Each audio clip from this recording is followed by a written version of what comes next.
வணக்கம். மார்ச் 25ஆம் தேதி இன்னைக்கான இரண்டாவது பதிவு. பங்குச்சந்தையில் நடந்த சில விஷயங்களை விரைவாக பார்க்கலாம். முக்கியமான தகவல், நான் செபி ரெஜிஸ்டர்ட் அட்வைசர் கிடையாது. நம்ம சேனல்ல இருந்து எப்போதுமே ஸ்டாக் ரெக்கமெண்டேஷன்ஸ் கிடையாது. யூடியூப் சேனல் மட்டும் இல்லைங்க, மற்ற சோஷியல் மீடியா பிளாட்ஃபார்மான இன்ஸ்டாகிராம், வாட்ஸ்அப், டெலிகிராம்ல இருந்து கூட நாம ஸ்டாக் ரெக்கமெண்டேஷன்ஸ் வழங்குவதில்லை. மேலும் பணத்தை வாங்கிட்டு எந்த சேவையும் வழங்குவது இல்லை. பல போலியான குரூப் இயங்கிட்டு இருக்கு. தயவு செய்து ஜாகிரதையாக இருங்க. இந்த வீடியோவில் காட்டக்கூடிய அனைத்து கம்பெனிகளும் வெறும் இன்ஃபர்மேஷனல் பர்பஸ்க்காக மட்டுமே முதலீடு செய்யுங்கன்னு சொல்கிற வீடியோ கிடையாது. எந்த ஒரு முதலீட்லையும் ரிஸ்க் இருக்கும். ரிஸ்க் புரியாமல் இன்வெஸ்ட் செய்யாதீங்க. ரிஸ்க் புரியலன்னா தயவு செய்து இன்வெஸ்ட்மெண்ட்டை தவிர்த்துருங்க. நம்ம ருபி டிரைவர் சேனலை ஆதரிக்கிற அனைத்து நல்ல உள்ளங்களுக்கும் நன்றி. நம்ம மார்க்கெட் ஓப்பன் ஆகிறதுக்கு முன்னாடி உலக மார்க்கெட்ஸ் எப்படி இருந்ததுன்னு பார்க்கும்போது நேற்று யூஎஸ் மார்க்கெட் ஸ்ட்ராங் க்ரீனில் தான் க்ளோஸ் ஆயிருந்தது.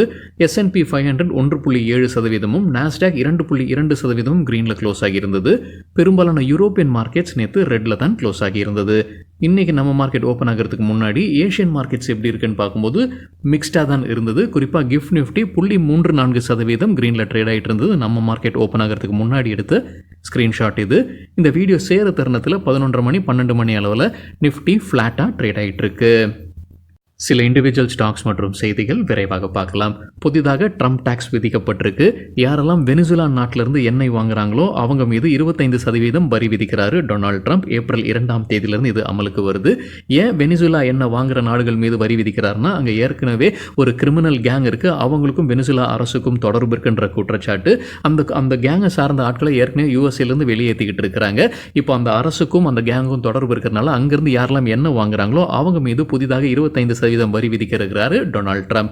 யார் அதிகமாக என்ன வாங்குறாங்கன்னு பார்க்கும்போது வெனிசுலால இருந்து சைனா தான் அதிகமாக வாங்குறாங்க. ஏற்கனவே சைனா மீது 20% வரி விதிச்சிருக்கிறாரு டொனால்ட் ட்ரம்ப். போதைப் பொருள் வந்து சைனால இருந்து உள்ள வருது, யூஎஸ்ஏக்குள்ள வருது, மெக்சிகோ வழியாக அப்படின்ற ஒரு குற்றச்சாட்டின் அடிப்படையில் ஏற்கனவே 20% வரி விதிச்சிருந்தாரு சைனா மீது.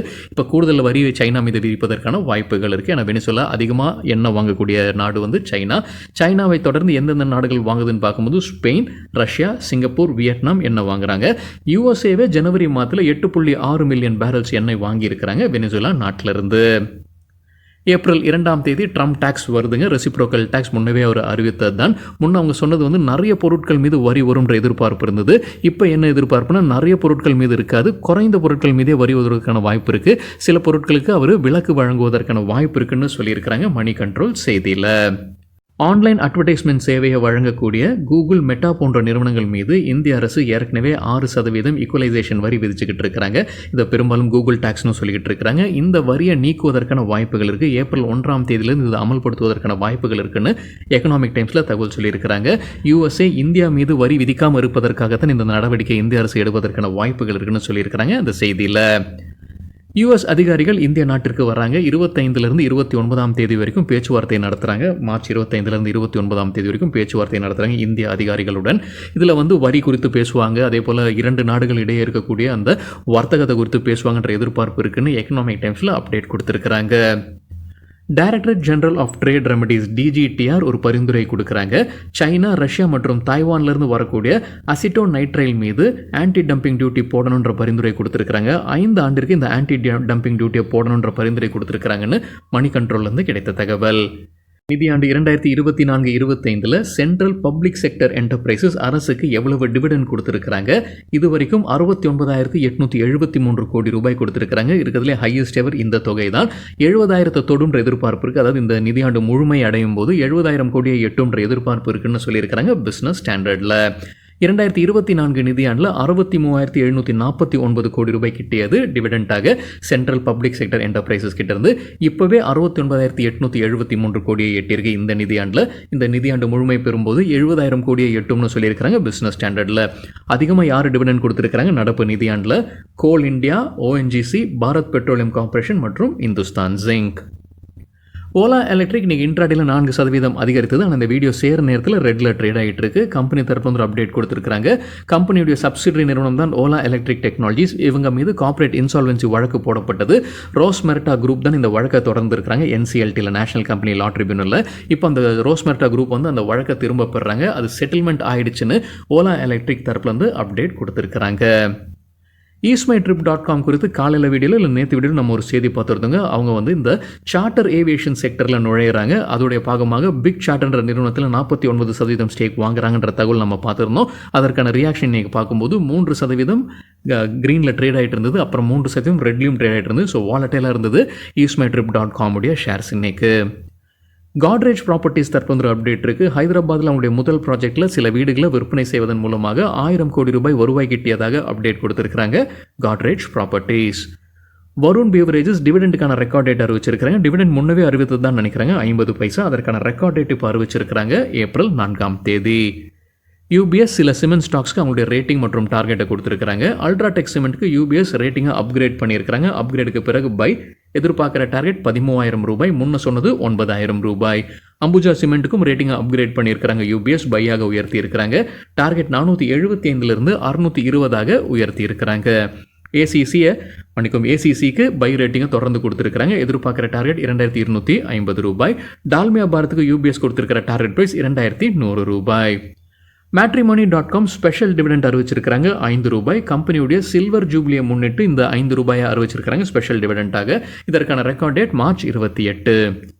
எஸ்பிஐ லைஃப் இன்சூரன்ஸ் கம்பெனி தற்போது அப்டேட் இருக்குது. அவங்களுக்கு இன்கம் டேக்ஸ் டிபார்ட்மெண்ட் வந்து டேக்ஸ் ஆர்டர் அனுப்பியிருக்கிறாங்க. 431 கோடி ரூபாய் டேக்ஸ் மற்றும் இன்ட்ரெஸ்ட் கட்ட சொல்லி டிமாண்ட் நோட்டீஸ் அனுப்பியிருக்கிறாங்க. இண்டஸ்இண்ட் பேங்குக்கு ஜிஎஸ்டி அத்தாரிட்டிஸ் 30 கோடி ரூபாய் அபராதம் விதிச்சிருக்கிறாங்க. இதை எதிர்த்து மேல்முறையீடு செய்ய இருப்பதாக சொல்லியிருக்கிறாங்க இண்டஸ்இண்ட் பேங்க். டாடா மோட்டார்ஸ் குறித்து எக்கனாமிக் டைம்ஸ்லேருந்து கிடைத்த ஒரு தகவல், கம்பெனியுடைய ஷேர் பிரைஸ் 200 வீக் மூவிங் ஆவரேஜில் சப்போர்ட் எடுத்திருப்பதாக சொல்லியிருக்கிறாங்க. ஒரு பவுன்ஸ் பேக் ஆகுதுன்னு சொல்லியிருக்கிறாங்க. ஜூலை 2024 1179 வரைக்கும் போனது ஷேர் பிரைஸ், அங்கேருந்து வீழ்ச்சியை பார்த்துருக்கு. இப்போ 200 வீக் மூவிங் ஆவரேஜை வந்து அது ஒரு சப்போர்ட்டாக பார்த்துக்கிட்டு இருக்கு. யாரெல்லாம் அதிக ரிஸ்க் எடுக்கக்கூடிய ஷார்ட் டேர்ம் ட்ரேடர்ஸாக இருக்காங்களோ அவங்க இதை வாங்கலாம்ன்ற பரிந்துரை கொடுத்துருக்காங்க எக்கனாமிக் டைம்ஸில். எதிர்பார்க்குற டார்கெட் 740. நேற்று க்ளோசிங்கிலிருந்து ஒப்பிடும்போது 4% அதிகரிப்பதற்கான வாய்ப்பு இருக்குது. சுஸ்லான் எனர்ஜிக்கு மோதிலால் ஓஸ்வால் கவரேஜ் இனிஷியேட் பண்ணியிருக்கிறாங்க. பை ரேட்டிங் கொடுத்துருக்காங்க. எதிர்பார்க்குற டார்கெட் 70. நேற்று க்ளோசிங்கிலிருந்து ஒப்பிடும்போது 21% அதிகரிப்பதற்கான வாய்ப்பு இருக்குது. கன்கார்ட் பயோடெக் தற்போது அப்டேட் இருக்குது. குஜராத்தில் அவங்களுடைய கமர்ஷியல் ப்ரொடக்ஷனை துவங்கியிருக்கிறாங்க. புது ஆலையிலிருந்து கமர்ஷியல் ப்ரொடக்ஷனை துவங்கி இருப்பதாக அப்டேட் கொடுத்துருக்காங்க. தேவ் ஐடி தரப்புல அப்டேட் இருக்குது. நேஷனல் இன்ஃபர்மேட்டிக்ஸ் சென்டர் கிட்ட இருந்து ஒரு ஆர்டர் கிடைச்சிருக்கு. இது ministry of electronics and information technology கீழே கிடைத்த ஒரு ஆர்டர். அதோடைய மதிப்பு 86 லட்சம் ரூபாய். பஜேல் ப்ராஜெக்ட்ஸ் தரப்புல அப்டேட் இருக்குது. மத்திய Pradesh power transmission corporation limited கிட்ட இருந்து ஒரு லார்ஜ் ஆர்டர் கிடைச்சிருக்கு. கம்பெனி லார்ஜ் ஆர்டர்னு சொன்னாங்கன்னா அதோடைய மதிப்பு 100 கோடி ரூபாயிலிருந்து 200 கோடி ரூபாய் இடையே இருக்கும். கல்பத்ரு ப்ராஜெக்ட்ஸ் இன்டர்நேஷனல் லிமிடெட் தரப்புல அப்டேட் இருக்குது. புதிதாக கிடைத்த ஆர்டர்ஸ் உடைய மதிப்பு 2366 கோடி ரூபாய். நிலா இன்ஃப்ராஸ்ட்ரக்சர்ஸ் தரப்புல அப்டேட் இருக்குது. ஒரு பென்னி ஸ்டாக், அவங்களுக்கு ஒரு ஆர்டர் கிடச்சிருக்கு. ஸ்லம் ரீடெவலப்மெண்ட் ப்ராஜெக்ட் கிடச்சிருக்கு. ஸ்ரீ இன்ஃப்ராகான் பிரைவேட் லிமிடெட் கிட்ட இருந்து 1294 ரெசிடென்ஷியல் ஃபிளாட்ஸ் கட்டுறதுக்கான ப்ராஜெக்ட் இது. இதோடைய மதிப்பு 63.5 கோடி ரூபாய்னு சொல்லியிருக்கிறாங்க. முன்னே சொன்ன மாதிரி இது ஒரு பென்னி ஸ்டாக். இன்னைக்கு இன்ட்ராடேல 10% அதிகரித்தது நிலா இன்ஃப்ராஸ்ட்ரக்சர்ஸ். ஹோட்டல் நிறுவனங்களுக்கு பாசிட்டிவான செய்தி எக்கனாமிக் டைம்ஸில் கொடுத்துருக்காங்க. ஐபிஎல் நடக்க ஆரம்பிச்சிருக்குங்க. ஐபிஎல் தொடர்ந்து ஏஷியா கப்பும் நடக்க இருக்குது. ஐபிஎல் ஏஷியா கப் காரணமாக ஹோட்டல்ஸோட டிமாண்ட் அதிகரிக்குதுன்ற எதிர்பார்ப்பு இருக்குது. ஆக்குபென்சி மற்றும் டிமாண்ட் அதிகரிக்கிறதுனால ஒரு பாசிட்டிவ் செய்தியாக சொல்லியிருக்காங்க. ருப்பியோடைய மதிப்பும் கீழே போய்கிட்டு இருக்கிறதுனால அதுவும் ஒரு பாசிட்டிவான செய்தியாக சொல்லியிருக்காங்க. ஏன்னா வெளிநாட்டிலிருந்து ஆட்கள் வருவதற்கான வாய்ப்பு இருக்குது ஐபிஎல் பார்ப்பதற்கும் ஏஷியா கப்பை பார்ப்பதற்கும். அதனால் ஒரு பாசிட்டிவான செய்தியாக சொல்லியிருக்கிறாங்க ஹோட்டல் கம்பெனிஸ்க்கு எக்கனாமிக் டைம்ஸில். எஸ்ஜி ஃபின்சர்வ் இன்னைக்கு இன்ட்ராடேல 20% அப்பர் சர்க்கியூட்டை எட்டியது. மணி கண்ட்ரோல் கிடைத்த ஒரு தகவல் என்னன்னா, பிரபல இன்வெஸ்டரான மதுசூதன் கேலா ஷேர்ஸை வாங்கியிருக்கிறாரு.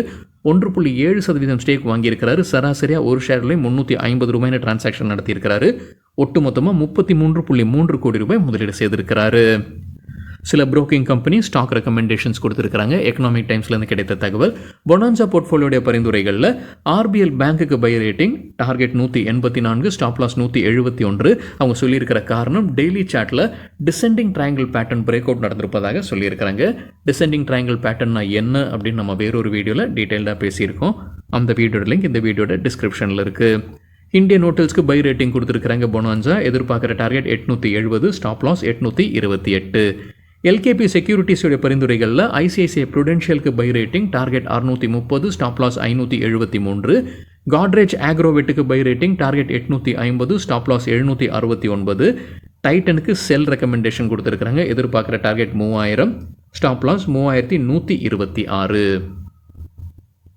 சரிங்க, இதுதான் சில விஷயங்கள் என்னுடைய பார்வைக்கு எட்டியது. நன்றி, வணக்கம்.